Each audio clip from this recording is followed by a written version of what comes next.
Join me for a garden tour here in the back garden at Horticulture Geek.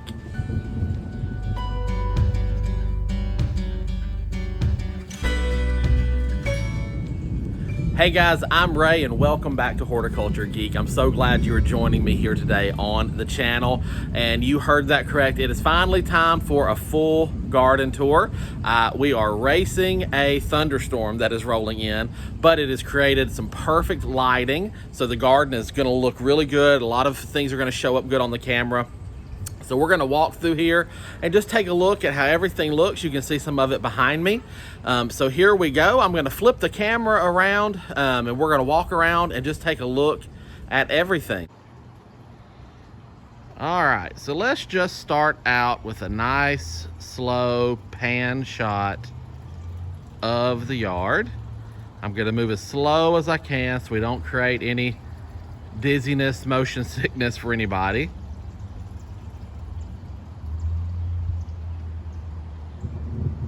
And you can hear that thunder in the background probably.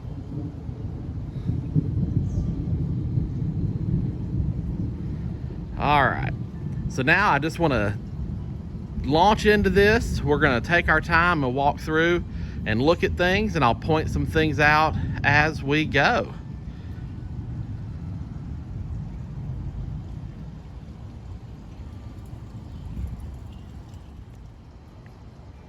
Okay, so the first thing we're going to mention is the new liner in the pool. Yes, this has nothing to do with gardening, but if you've been with my channel for a while, you know that our old liner had finally worn out. It was looking terrible. It got a hole, and then several of my videos here in the past have shown the pool all messed up as we were in the process of getting a new liner. So that is all complete now, and the pool is open and ready to swim.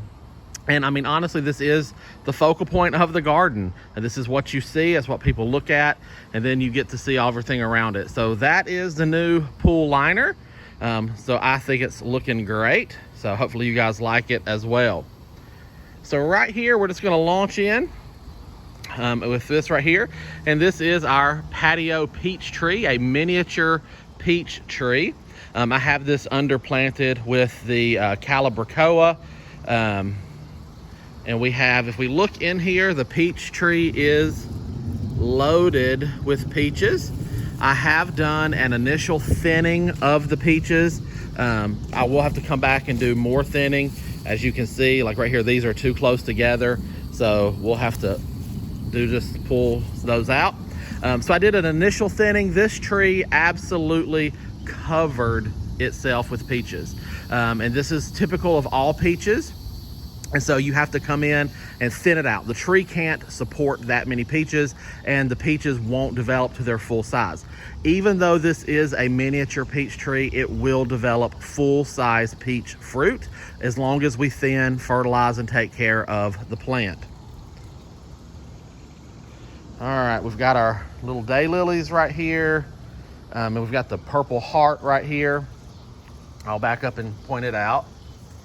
All right. So this is the crown of thorns plant, and I have this little garden decoration thing. But this is the crown of thorns plant. This is in the euphorbia family.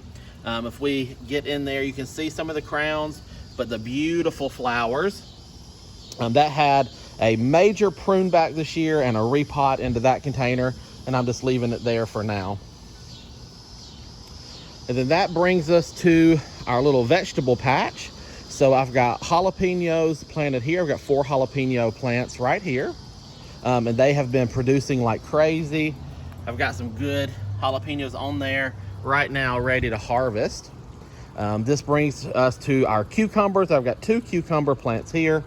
And then I've got a cherry tomato here. This is the Sun Gold cherry tomato. Delicious.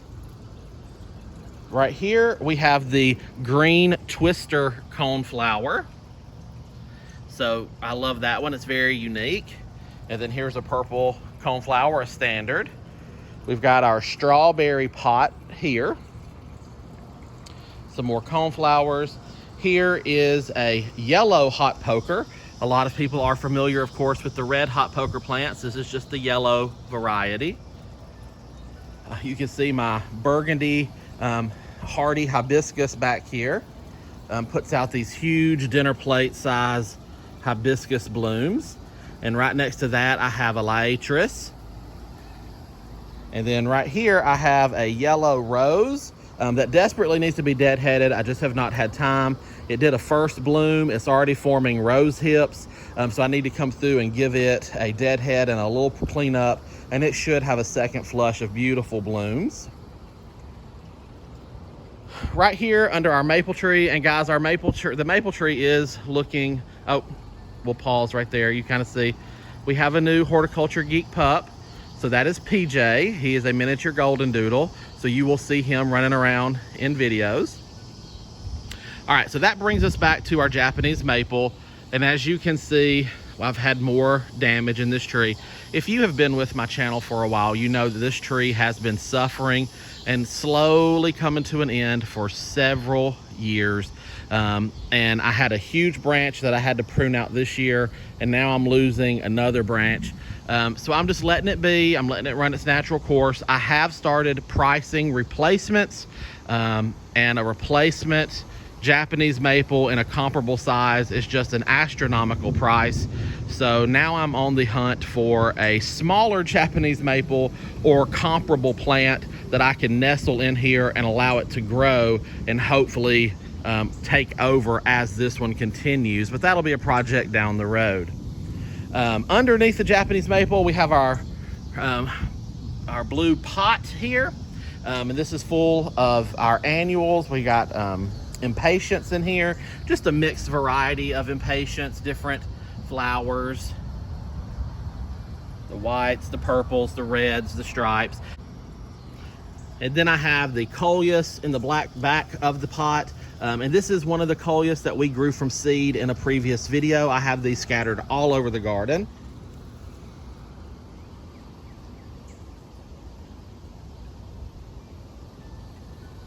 Here you can see a gladiola bulb that is currently blooming. I have these randomly sprinkled through the garden as well. They just bloom. Here we have an orange coneflower, and I've got some. Here we have a dianthus, and here we have a dahlia fixing to open a bloom right there.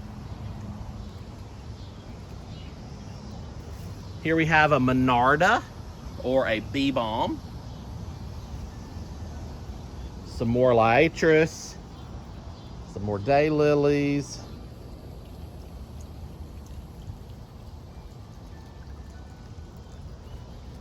This is a really sweet spot right now. Let me get down here where you can see this.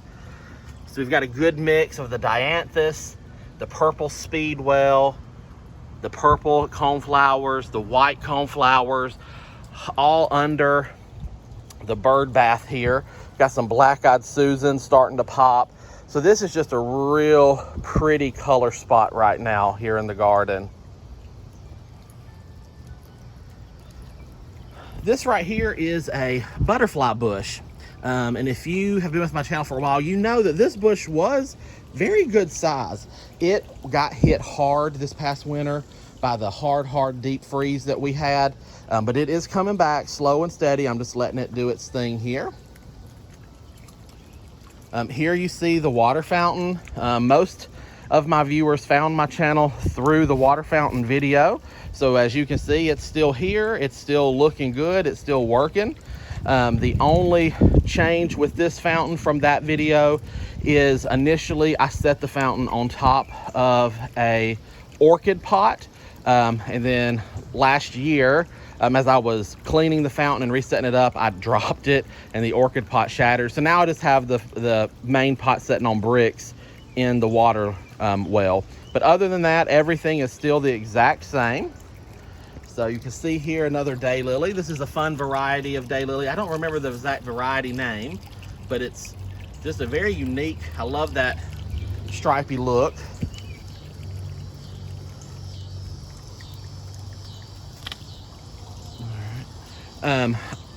This is going to be a big change for some people if it's been a while since you've seen a garden tour from me. In previous garden tours, my viewers are used to seeing the sweet autumn clematis that would just completely cover this fence right here. That clematis did die out. Now there is some baby plants coming up from the ground, but I have also planted a Zephyrine Druin rose here. This is a climbing rose. It is a thornless variety, and it has beautiful cabbage style blooms that are extremely fragrant. I did plant this here this spring. So this is really its first season in this spot. It did put out several blooms, and we're just waiting on another flush. But the plant really needs to grow some. And what eventually will happen is I will start training these lateral canes that are coming off up onto the fence, and then I hope to train it down the fence so that we will have this beautiful display of beautiful pink Zephyrine Druin roses. And like I said, the Sweet Autumn Clematis is making a comeback. So hopefully those two things will just intermix. Right here we have the Vegiga.com raised vegetable bed. If you are interested in a raised vegetable bed situation, I highly recommend Vegiga. I do have a partnership with them. The link is in the comments, and you can get 10% off of an order with them with the code HortGeek10. But I love this raised bed. This is not like a water trough that you would buy at a farm supply store or garden supply store. This is truly a raised bed. It does not have a bottom. It comes engineered with the appropriate supports. And right now I have a few garlics left in here that haven't been harvested, a carrot or two in there that hasn't been harvested, and I've got a couple of tomatoes and a bell pepper in here. The bell pepper I planted late. So it's pretty short still. So I just keep switching things out in this, and it does just fine. Right here we have our berry patch, and you probably are noticing it does have bird netting on it. I know a lot of people don't like bird netting, but in this situation I had no choice, because my blackberries and blueberries were just completely getting annihilated before I could get to them. So we put this bird netting on there to get us through the berry season, and that will come off. And before you come at me, we do check it daily, multiple times daily, to make sure nothing is tangled, caught up, or harmed in this net. It simply keeps the birds off of the berries. Okay, let's turn back this way and look down the main perennial border here. So you can see we've got some beautiful things going on here. Here in our urn planter, let me just get out of here so we can see this. Here in our pedestal urn planter, I've got some sun patience and some verbena that are just loving their life. The verbena is just going crazy. The purple and orangey coral red is just a huge bright pop in the garden. It looks so good. As always, I have the perennial hardy geraniums underplanted. I've got some more coneflower. I've got the rockin' blue suede shoes salvia here, or the black and blue. This is black and blue salvia. So you'll see that the deep bluish flowers come out on the black calyxes, or stems, the flower stems, and therefore it gets the name black and blue. The star of the show for the past few weeks has really been the Orion Pet lilies. These are the giant lilies. They do tower over the perennial border, and they are absolutely worth it. They are so gorgeous. Everyone who comes over just admires them, and they really do create a wonderful pop here in the perennial border. We've got some sedums here. This is Autumn Frost, I believe, coming in, or Autumn Joy, I forget what it's called.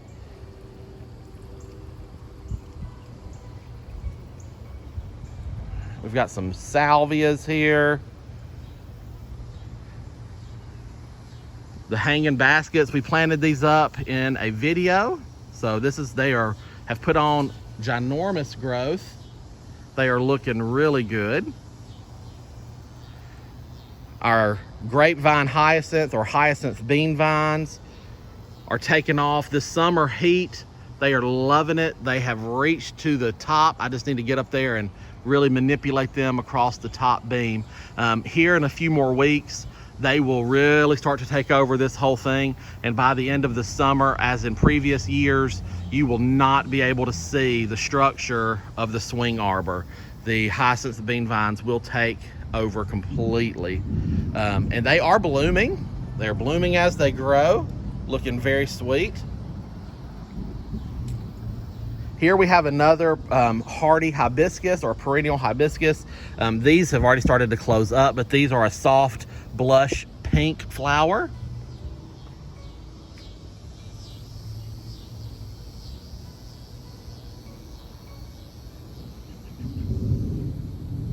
That storm is getting closer and closer. All right, so we have more salvia. I have some Gara here. The Gara is starting to bloom. Now, Gara is unique. It has these fun, wispy flower spikes. So the plant itself puts out this burgundy kissed little bush almost. And then it shoots out these flower spikes, these wispy little flower spikes that have these fun little pinky red blooms on the end. Plays well with all the purples and blues, looks good with the yellows. And you know, it's a perennial. Cuts back to the ground every year and comes back fresh. Does really good.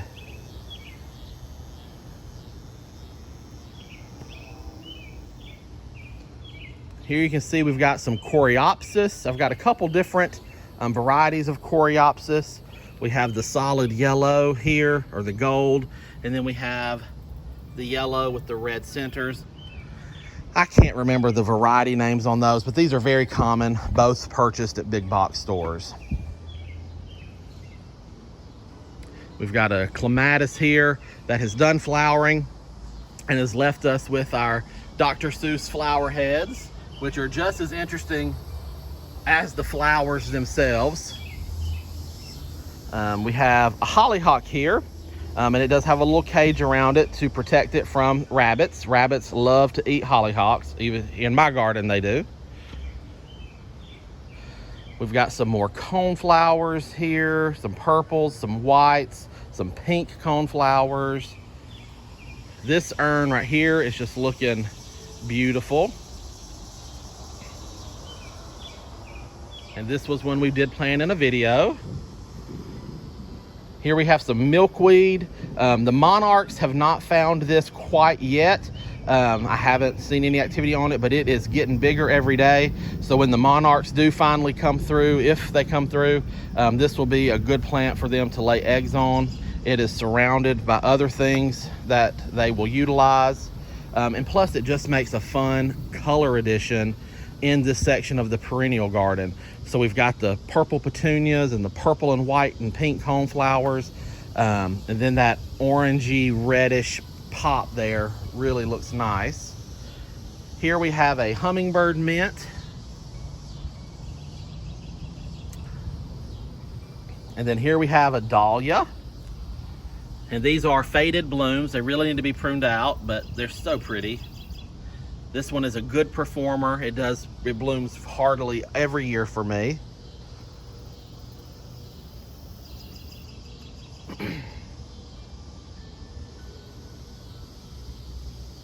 Here we have our elephant ear patch.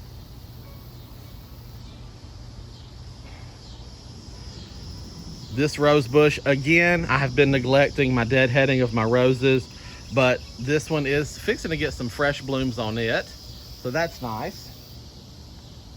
Before we look at the shade area, let's come back here to the patio and really look at these pots. So you've seen all of these pots planted up in videos. They are looking great.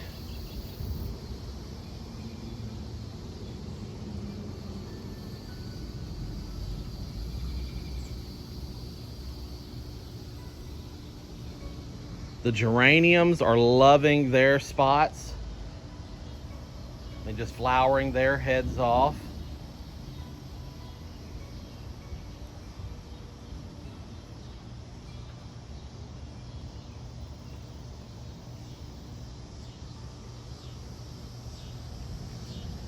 So the calibrachoas are loving this aqua pot. The foxtail ferns are doing great. and the Angelonias are doing okay. Now, if you'll notice, this Angelonia is huge. This Angelonia, not so much. That's because this one died. So I replaced this Angelonia about 2 weeks ago. I was at a garden center and found one and snatched it up because they're super hard to come by right now at the garden centers here. At least they were. Some garden centers may have gotten fresh shipments in. But I'd been looking for one and couldn't find it, and then found this one and snatched it up, put it in there. So now I've got my semi-balance back. But that's why this one is not as big as that one. It's because this one, for some reason, just died. It was doing well, doing fine, and sometimes that happens. Plants just give up and die, and you don't know why. So I've replaced it, and this one seems to be hanging on and doing just fine. All right, let's start the shade garden tour right over here, because I do want to look at this.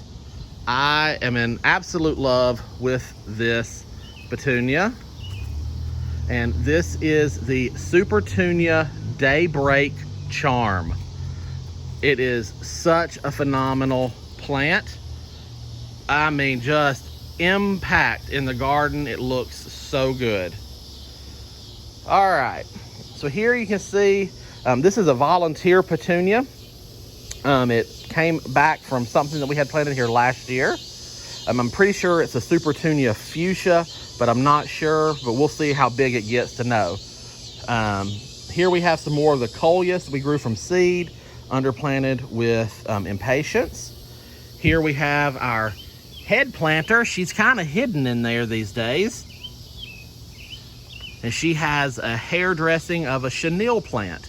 So the chenille plant puts out these fun chenille fuzzy blooms. So that's her hair. So she's living her best life in there. Then we have the big Boston fern, some more impatiens and coleus, some ferns, our little cherub water feeder. This is a huge pot of calla lilies, and this pot has just bloomed and bloomed and bloomed since spring. The blooming has finally started to slow down, but I still have a few in there. In this pot I have hostas, and they are blooming and looking beautiful. Here's a maidenhair fern in this little urn.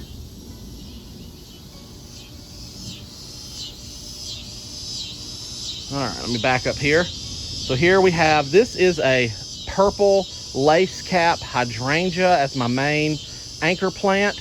I've got a bottle tree. I've got a container on a pedestal full of the coleus. I've got another container with a fern, and then I've got the hostas underplanted through here.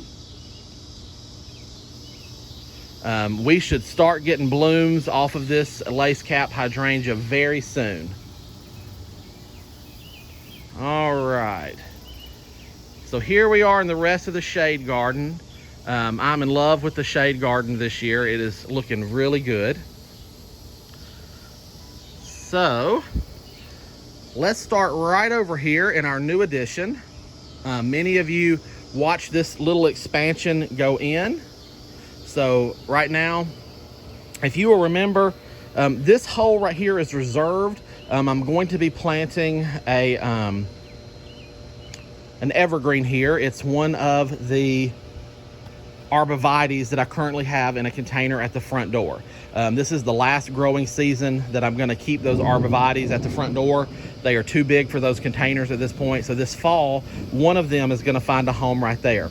In the meantime, I found this old iron fern stand at a flea market and snatched it up, threw a cocoa liner in it, and put some of our coleus in it that we grew from seed.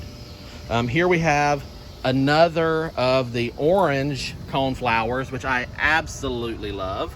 And it's got more of a salmony, smoky, pinky, and orange combo there. We've got another clematis growing up here. I've got a tater tot arborvitae that is almost dead. That when I put that pot there this spring, that tater tot arborvitae was beautiful. Some bagworms got a hold of that plant. I have treated and sprayed and treated and sprayed, and it was just to no avail. So I'm on the hunt currently for an evergreen to fill that container. But that is just such a lovely container in this spot. It gives a nice anchor point when you're looking through at this sea of different colored hostas and other plants. And so obviously I've got the impatiens scattered in for color. These hostas are blooming as well. There's a heuchera down there, it's blooming. Some more coleus that we've grew from seed. Here we have our staghorn fern hanging in the tree.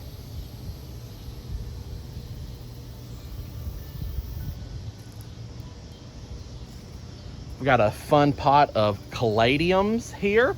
These are caladiums that we overwintered. We saved the bulbs from last year and brought them back out. So it's looking really good here. Lots of fun color here in the shade garden.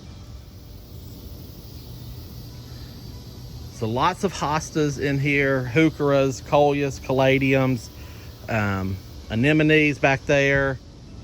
All right, that storm is getting closer and closer, guys, but we're gonna get through this. Here is another hydrangea. All right, guys, so I abruptly ended the video over there in the shade garden, and I was pointing out the storm clouds that were headed towards us. And as I was doing that, the tornado siren started to go off. So we took shelter, and the garden was hit. Luckily, we are fine. Our home is fine, but the garden took a hit.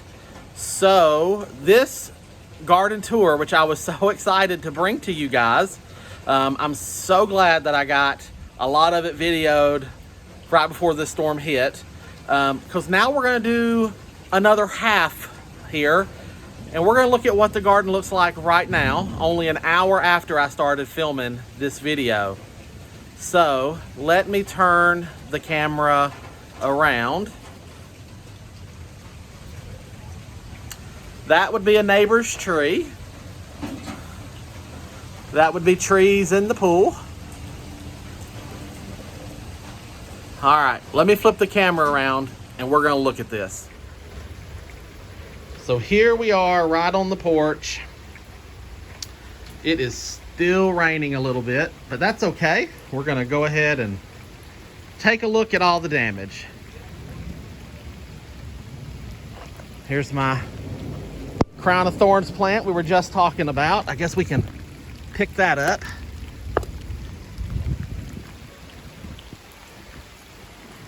Oh, okay, had to get an umbrella. So you can see the wind just absolutely, that crepe myrtle right there that the fountain sits under is completely crushed. You can't even see the garden shed currently, and we hadn't even made it there to look at the beautiful planters that were on it right now. This planter got knocked over and it is cracked. So I'm gonna pick it back up in a minute and we'll see how long it survives, but that's pretty much a goner. So this is gonna be a lot of work right here to get that. And yes, those are power lines right there that are down. The tree took out the power lines. You can see more trees hanging over the fence. That is a power pole snapped in half, and that is the main power pole that feeds power to my house and 3 of my neighbors' homes.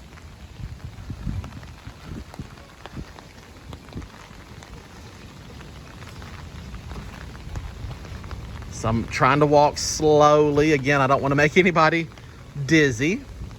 So I'm trying to remain positive and be in good spirits. These things happen. And as gardeners, I say this all the time, as gardeners, we just have to roll with the punches sometimes. So right here, my fern is on the ground. My coleus is all broken and limped over. There's just branches everywhere. The patio lights have been ripped down by tree branches. I don't want to get too close to this power line and snapped pole. You know, it just, I did luckily, right after I turned the camera off and ran in the house, I did cover the patio furniture. So I'm glad I did that.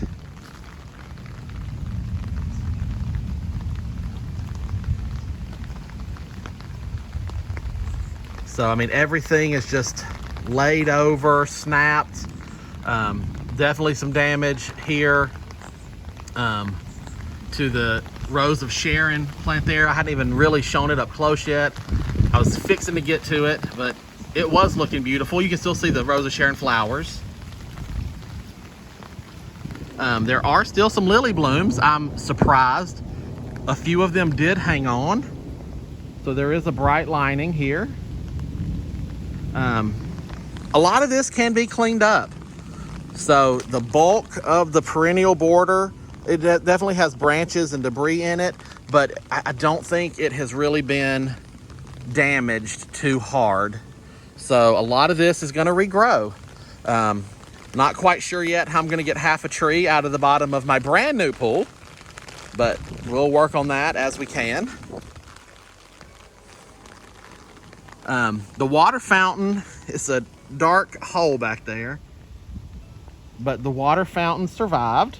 The crepe myrtle and the fence took the brunt of the tree coming down. I have no idea what condition the shed is in.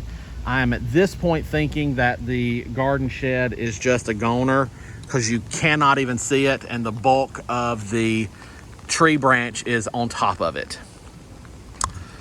So this is what we're looking at the moment.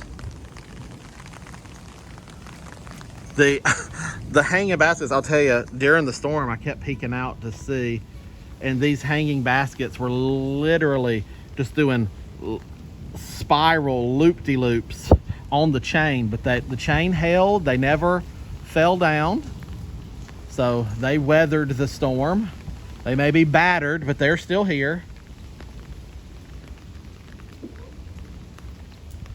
You know, and things like this petunia here that I was just so in love with and telling you about. Obviously, it is battered. The rain beat it down. There we go. It will bounce back. Once it dries out, it'll bounce back.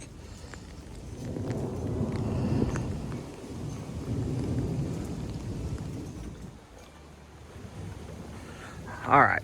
So the front yard did not get as much damage. Obviously, I don't have as many trees up there, but we'll walk around there so you guys can see. My big, beautiful magnolia pots have tipped over, so I need to get those picked up. I'll do that here in just a minute. So this is a branch off that big tree. When it fell, it came hurtling this way and landed on the fence there. These wall baskets, guys, are absolute stunners. I was so excited to come over here in a minute and share these with you. But they've weathered the storm, and hopefully they will dry out and I can show them to you another time. But my pots seem to have survived. I don't see any major cracks or breaks in them, so I can pick them up. Obviously, just lots of debris and damage. So I've got some neighbors out talking.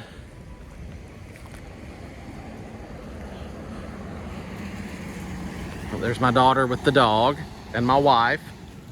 So as you can see, the front yard really is fine. And like I said, the house is fine. The flowers are all beat down, but everything's good. Just some minimal cleanup to do out front. But the backyard is really where the damage occurred, and we can bounce back from that. All right, guys, it is a new day here. As you can see, we have started the cleanup process. I've got most of the debris out of the pool. I've started cleaning up all the debris that I could up this way. I have to stay away from these power lines. The power company has still not made it to us yet, and therefore the big tree on top of the shed. And that whole section of the garden is still there. It hasn't been touched. We're waiting. We're at the mercy of the power company to make it to us to get that trimmed up. So we still don't have electricity here at the house. I have watered the garden. I'm trying to keep the garden fresh and alive in addition to cleaning up debris. But, you know, it is what it is. So this garden tour is definitely not ending the way I wanted it to end. I'm so glad that I did get to show you some of it while it was still beautiful. And now we're ending in a very different way, but we're safe. No one was harmed, and the garden will regrow.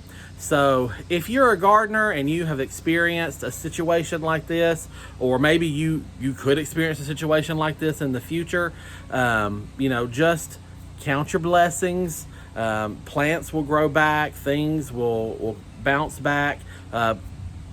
People, not so much. So we count ourselves very fortunate that we weren't harmed in any way. Our home was not harmed in any way. And my garden will come back. So like I said, we're trying to remain positive about this, and you guys are just gonna have to stay tuned for updates. I plan on bringing the camera out once we get the clearance to tackle this tree and start getting some more debris out of here. I'll bring the camera out for that, and then obviously we'll have videos of the state of the garden once we're able to actually get in there and look at plants and do things. I've got things that will have to be replaced. So lots of video content coming up potentially from this damage. So not the ideal circumstance to have video content, but nonetheless, there we go. So I hope you guys have enjoyed this tour, even though it didn't end the way we wanted it to end. But, you know, as I've said, as gardeners, we just have to roll with the punches. You never know when a plant will die. You never know when a hard freeze will take out things. You never know when a big storm will come in and completely change the landscape of your garden. This was a massive tree in the background. Even though it was not my tree, it was a massive tree in the background of my garden. And so that whole view will change. So we just have to roll with it, and we'll see how the plants adapt, how the plants thrive or decline based on the new conditions that they have to grow in. And we will just continue to roll with it as we can. If you've enjoyed this video, I sure would appreciate a thumbs up. If you have any questions or comments, please feel free to leave those down below. I try my best to answer everything that you guys say, or at least give it a like or a heart or something. So just let me know what you got out there. And until next time, guys, from my devastated garden to hopefully your wonderful, perfect garden, I wish you all the best and happy gardening.